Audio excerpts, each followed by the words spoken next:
ঋণ খেলাপিদের ঘুম হারাম করে ছেড়ে দিব। নির্বাচিত হই আর না হই, বাংলাদেশের জনগণের সাথে যারা প্রতারণা করে, যারা বাংলাদেশের জনগণের টাকা দিয়ে যাদের নিজেদের পরিবারকে বিদেশে বসিয়ে আরামায়েশে জীবন কাটায়, তাদের জীবনকে নরক বানায় ফেলবো জনগণকে সাথে নিয়ে।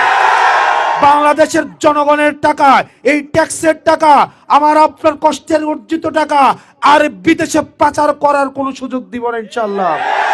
এই ঋণ খেলাপিদের সংসদে যাওয়ার রাস্তা বন্ধ করতে হবে, চাঁদাবাজদের সংসদে যাওয়ার রাস্তা বন্ধ করতে হবে।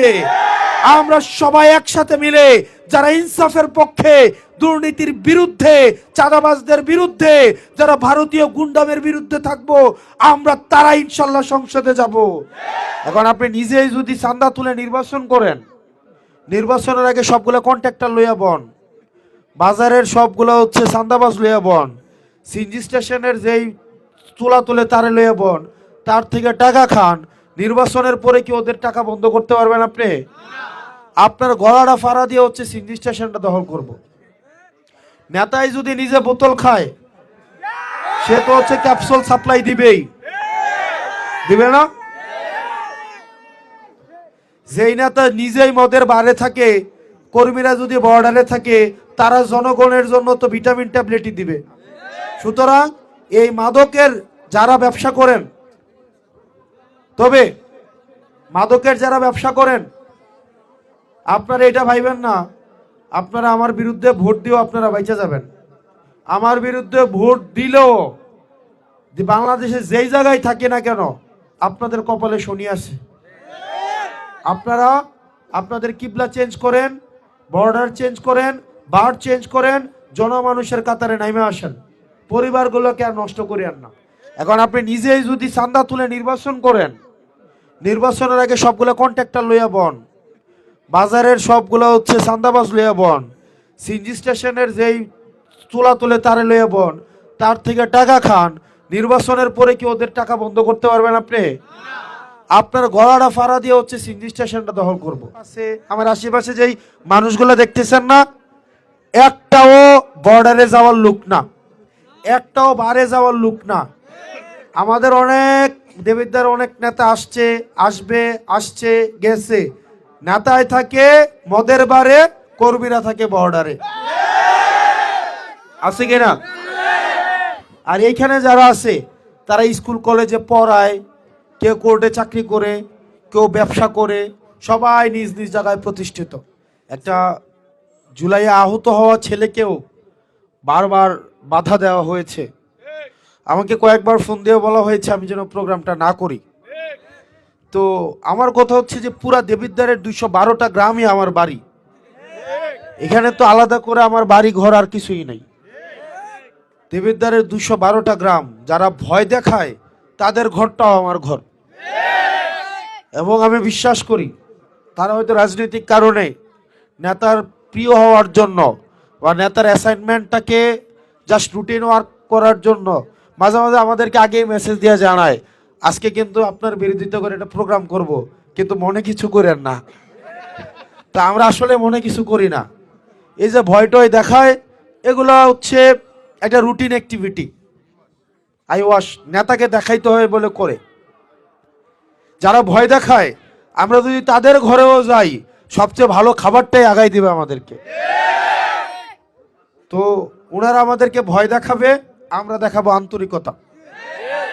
এখন আপনি নিজেই যদি চাঁদা তুলে নির্বাচন করেন, নির্বাচনের আগে সবগুলো কন্ট্রাক্টর লইয়া বন, বাজারের সবগুলো হচ্ছে চাঁদাবাজ লইয়া বন, সিএনজি স্টেশনের যেই তুলা তুলে তারে লইয়া বন, তার থেকে টাকা খান, নির্বাচনের পরে কি ওদের টাকা বন্ধ করতে পারবেন আপনি? আপনার গলাটা ফাড়া দিয়ে হচ্ছে সিএনজি স্টেশনটা দখল করব। কারণ গতি নাই, এখানেই আসতে হবে ইনশাআল্লাহ। এখানে আপনারা যারা বসে আছেন, আপনাদের আসলে রাজনৈতিক বক্তব্যের অনেক কিছুই আপনারা বুঝেন না বা বোঝার প্রয়োজন নাই। সবার সব কিছু বোঝার দরকারও নাই। আমার মতো ছাপোষা মানুষের বাজারে জিনিসপাতির দামটা কম হইলেই হয়। যে রাস্তা দিয়ে হাঁটবো ওই রাস্তাটা একটু ভালো হইলেই হয়। যেই গাড়িতে উঠবো ওইটার ভাড়াটা একটু কম হইলেই হয়। যেই হসপিটালে যাব সেখানে একটু ভালো করে চিকিৎসা দিলেই হয়। সেটাই তো আমার পুতে যদি বিদেশ যায় তাহলে দালাল মুক্তভাবে ভিসার টাকাটা দিয়ে বিদেশ যাবে, মাসে যেই টাকাটা পাঠাবে সুন্দর করে আরামে সংসার করতে পারলেই তো হয়। বাচ্চা কাচ্চা যদি স্কুলে পড়াই, স্কুলে নিরাপদে যাবে, নিরাপদে বাসায় আসবে, ভালো করে পড়াশোনা করবে, পরীক্ষা দিবে, ভালো করবে, চাকরি পাবে, এটাই তো। এর বেশি কি আমাদের কোনো চাহিদা আছে? মোটা দাগে এর বেশি কি আমাদের কোনো চাহিদা আছে? এবার আসেন, এগুলার এটা একটা কত সুন্দর একটা জীবন, কিন্তু এগুলোর পথে কত বাধা। আমরা যে রাস্তা দিয়ে হাঁটি রাস্তাটা ভালো না, বাজার থেকে জিনিস কিনে জিনিসটা সস্তা না, যে হসপিটালে যাই ভালো করে চিকিৎসা দেয় না, ফুতেরে বিদেশ পাঠাই 2 লাখের ভিসা 5 লাখ দিতে হয়, দালাল বলে 60,000 টাকা বেতন দিবে, দেয় 25,000 টাকা, 20,000 টাকা। এই যে 2 লাখের ভিসা 5 লাখ টাকা নিছে, ভাষাটা যথাযথ পারে না বলে মালিকের কাছে বিচারও দিতে পারে না, তাই না? পোলারে পাড়ায় স্কুলে পড়াশোনা করে না, চলে যায় আড্ডা দিতে এবং মাদকের সাথে যুক্ত হয়ে যায়। এরকম সমস্যা তো এটাই নাকি? এগুলোই তো সমস্যা। আমরা আমাদের জায়গা থেকে আমাদের নির্বাচনী যে ম্যান্ডেট, সেই নির্বাচনী প্রথম এবং প্রধান যে ম্যান্ডেটটা, সেটা হচ্ছে আমরা একটা দুর্নীতিমুক্ত একটা সমাজ গড়ে তুলব। আমরা নিজেরাও দুর্নীতি করব না, অন্য কাউকে 1 টাকা দুর্নীতি করতে আমরা দিব না। আপনি কখন আরেকজনকে 1 টাকা দুর্নীতি করতে দিবেন না যদি আপনি নিজে দুর্নীতি না করেন। এখন আপনি নিজেই যদি চাঁদা তুলে নির্বাচন করেন, নির্বাচনের আগে সবগুলো কন্ট্রাক্টর লইয়া বন, বাজারের সবগুলো হচ্ছে চাঁদাবাজ লইয়া বন, সিএনজি স্টেশনের যেই চুলা তুলে তারে লইয়া বন, তার থেকে টাকা খান, নির্বাচনের পরে কি ওদের টাকা বন্ধ করতে পারবেন আপনি? আপনার গলাটা ফাড়া দিয়ে হচ্ছে সিএনজি স্টেশনটা দখল করব, বাজারটাকে দখল করবে, বাজারে সিন্ডিকেট বানাবে। সেজন্য আপনাদের কাছে অনুরোধ করব, আপনারা দেখবেন নেতা নির্বাচন করার ক্ষেত্রে কোন নেতা বৈষয়িক স্বার্থের ঊর্ধ্বে আছে। ওনার যদি নিজেরই জরুরত থাকে, ওনার কাছে যদি ব্যাংক টাকা পায় 100 কোটি, 150 কোটি, 50 কোটি, 30 কোটি, আমাদের দুঃখজনক একটা বিষয়, আমাদের দেশের আবার এমপি নির্বাচন করবে 1700 কোটি টাকা ব্যাংক পায়, তাদেরকেও একটা দল মনোনয়ন দিছে। তাহলে এরা এমপি হয়ে কি দেশের সেবা করবে?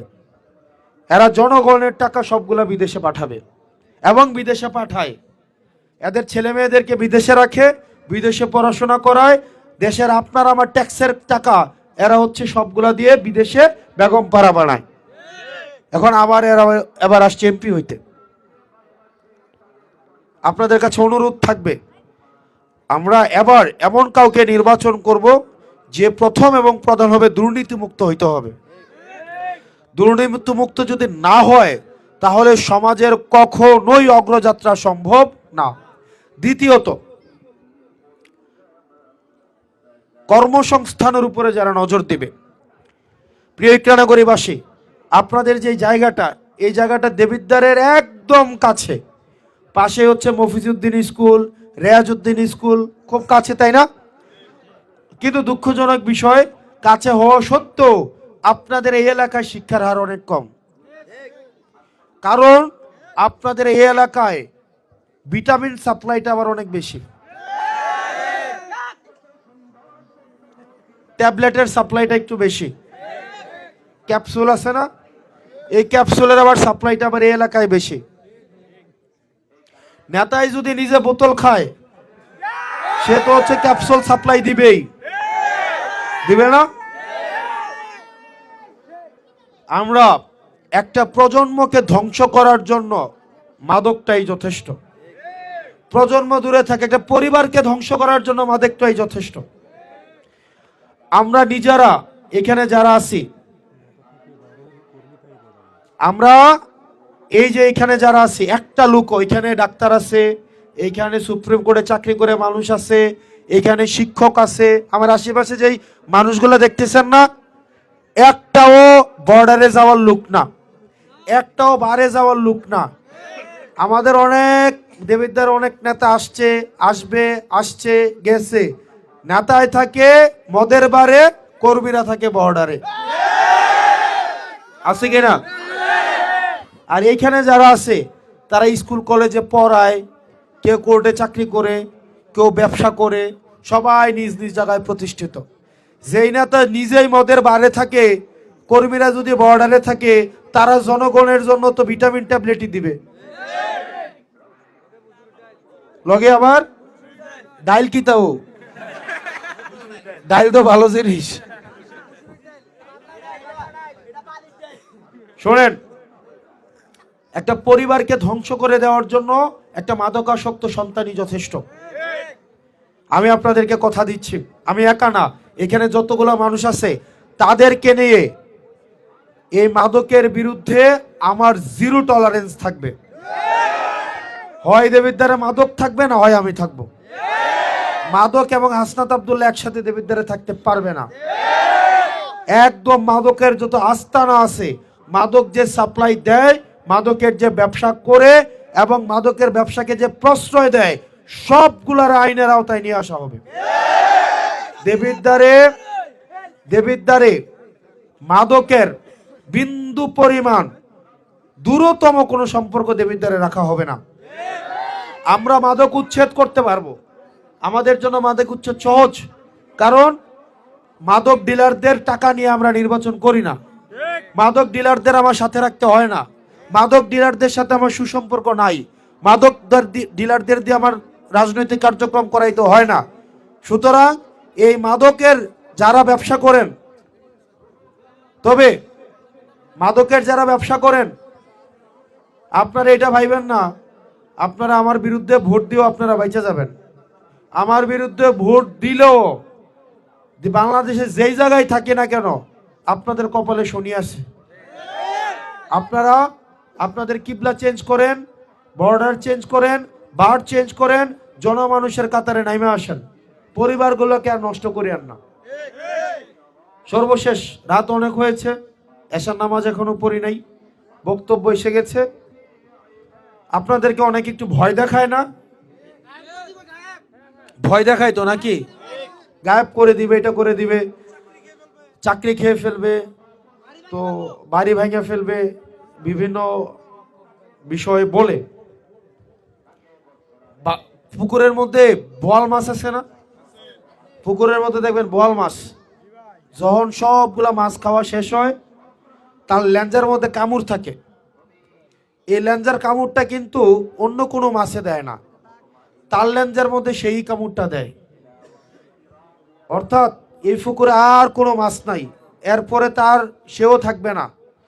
এই শেষ পর্যন্ত খাবার টাবার না পায়া, যেহেতু আর কিছু খাইতে পায় না, এই কারণে তার লেজের মধ্যে একটু একটু, নিজের লেজে নিজে একটু একটু কামড় দেয়।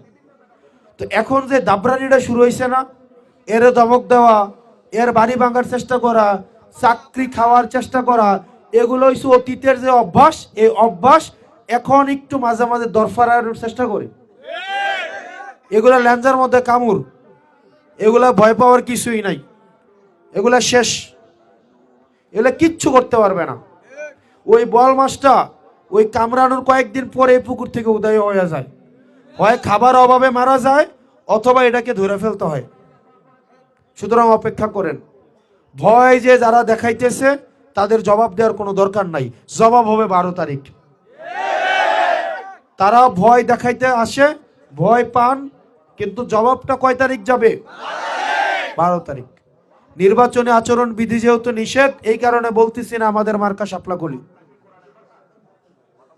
আমরা নির্বাচনী আচরণ বিধি মেনেই আমরা 21 তারিখ থেকে শাপলাকলি প্রচার করব। কয় তারিখ থেকে? কোন মার্কার প্রচার করব? কোন মার্কার প্রচার করব? নির্বাচনী আচরণ বিধি আমরা মেনে চলবো। মনে থাকবে? মনে থাকবে? এই ভয়ের রেড কার্ড আমরা কয় তারিখ দেখাবো? কয় তারিখ দেখাবো? কোন শিক্ষক, ফার্মাসিস্ট, ডাক্তার, ইঞ্জিনিয়ার, বিশ্ববিদ্যালয়ের পড়ুয়া ছাত্ররা, আমার এই কর্মসূচিতে দেখা যায় ইউনিভার্সিটি পড়ুয়া স্টুডেন্টরা ছুটি নিয়ে আসে, আমার ভার্সিটির পোলাপাইন ছুটি নিয়ে আসে, পাবলিক ইউনিভার্সিটি, প্রাইভেট ইউনিভার্সিটির পোলাপাইন ছুটি নিয়ে আসে, চাকরি থেকে ছুটি নিয়ে আসে, বিদেশ থেকে আসে, বা বিদেশ থেকে যারা আসছে তারা ছুটি বাড়াই আবার 4-5 দিন থাকে। অনেকে আছে 1 মাসের ছুটি বাড়াইছে যে নির্বাচন করে যাইব। এই লোকগুলার প্রতি আমাদের দায় আছে না বলেন? একটা চাঁদাবাজ নাইলে আপনাকে নির্বাচনের জন্য 10 লাখ টাকা দিবে, তাই না? এই লোকের 10 লাখ টাকা নিয়ে আপনি এতগুলা মানুষ যারা আপনার উপরে বিশ্বাস রাখছে তাদের নিমুখারামি করার আমাদের কি কোনো সুযোগ আছে? কোনো সুযোগ আছে? টাকা লাগলে দরকার হলে জনগণের কাছে ভিক্ষা চাইবো, জনগণ দিবে না আমাদেরকে? একজনের চাঁদাবাজ থেকে 10 লাখ টাকা নেওয়ার থেকে এখানে যদি সবার থেকে আমি ভিক্ষা চাই, আমি বিশ্বাস করি 10 লাখ টাকা উঠানো সম্ভব। আপনারা দেখবেন,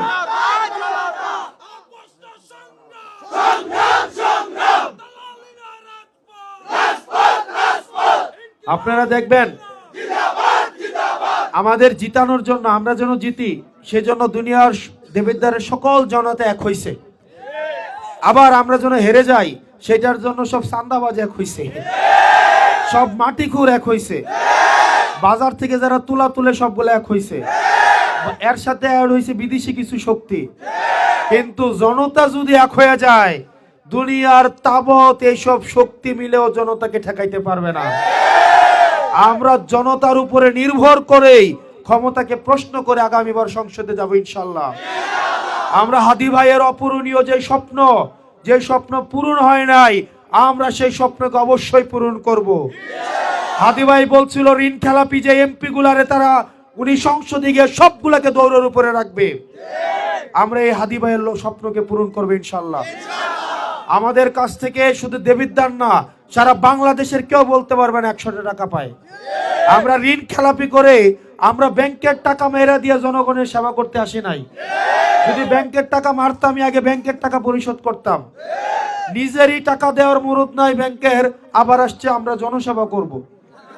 এরকম 1700 কোটি টাকা মাইরা দেওয়া এমপি ক্যান্ডিডেট আছে, 500 কোটি টাকা মাইরা দেওয়া আছে, 400 কোটি টাকা মাইরা দেওয়া ক্যান্ডিডেট আছে না? এই ঋণ খেলাপিদের ঘুম হারাম করে ছেড়ে দিব। নির্বাচিত হই আর না হই, বাংলাদেশের জনগণের সাথে যারা প্রতারণা করে, যারা বাংলাদেশের জনগণের টাকা দিয়ে যাদের নিজেদের পরিবারকে বিদেশে বসিয়ে আরামায়েশে জীবন কাটায়, তাদের জীবনকে নরক বানায় ফেলবো জনগণকে সাথে নিয়ে। বাংলাদেশের জনগণের টাকা, এই ট্যাক্সের টাকা, আমার আপনার কষ্টের অর্জিত টাকা আর বিদেশে পাচার করার কোনো সুযোগ দিব না ইনশাআল্লাহ। এই ঋণ খেলাপিদের সংসদে যাওয়ার রাস্তা বন্ধ করতে হবে, চাঁদাবাজদের সংসদে যাওয়ার রাস্তা বন্ধ করতে হবে।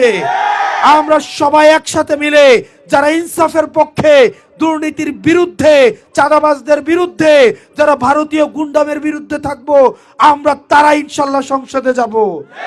ওই ক্ষমতা না জনতা, আপোষ না সংগ্রাম, দালালি না রাজপথ, ইনকিলাব ইনকিলাব, আপোষ না সংগ্রাম, দালালি না রাজপথ। We want justice. We want justice. হাদি ভাইয়ের যে ওসিয়ত, হাদি ভাইয়ের বিচার করা, আমাদের এই বিচার অবশ্যই হইতে হবে। আমরা এই বিচার অবশ্যই করব ইনশাআল্লাহ। যেই বিদেশি শক্তি, যেই দেশের অভ্যন্তরীণ শক্তি মিলে আমাদের এই ভারতের গুন্ডামির বিরুদ্ধে আমাদের আপোষহীন কণ্ঠ, হাদি ভাইয়ের কণ্ঠকে যারা থামিয়ে দিয়েছে, তাদের বিচার অবশ্যই করবে ইনশাআল্লাহ। আপনারা ভালো থাকবেন।